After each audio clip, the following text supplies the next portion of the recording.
കപ്പൽ മുങ്ങി 24 മണിക്കൂർ കൊണ്ട് കപ്പൽ പൂർണ്ണമായി മുങ്ങി.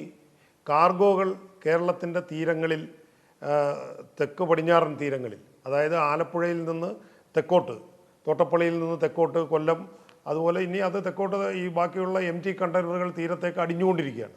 ഈ കപ്പൽ പൂർണ്ണമായി മുങ്ങിക്കഴിഞ്ഞിട്ട് ഈ കപ്പലിൽ നിന്ന് വോയിസ് റെക്കോർഡറോ അല്ലെങ്കിൽ ലോഗ് ബുക്കോ ഒന്നും ഇതുവരെ കണ്ടെത്തിയതായിട്ടോ, ഈ കപ്പലിലുണ്ടായിരുന്ന വസ്തുതകൾ എന്താണെന്ന്, ഇപ്പോൾ കൊച്ചിൻ പോർട്ടിലേക്ക് വരുന്ന ഒരു കപ്പൽ, ഒരു കണ്ടെയ്നർ കപ്പൽ, അതിൽ എന്തൊക്കെ കാർഗോ ഉണ്ടെന്ന് അതിന് തലേന്ന് തന്നെ കസ്റ്റംസ് മാനിഫെസ്റ്റോ എന്തൊക്കെയായിരുന്നുവെന്ന്, എവിടേക്ക് പോകേണ്ടതാണ് എന്നും കൃത്യമായി അറിയിക്കുകയും അത് ചീഫ് സെക്രട്ടറിക്ക് കിട്ടുകയും അതിനെക്കുറിച്ച് കൃത്യമായ ധാരണകളുണ്ട്. ഇതൊന്നും പുറത്തു വന്നിട്ടില്ല.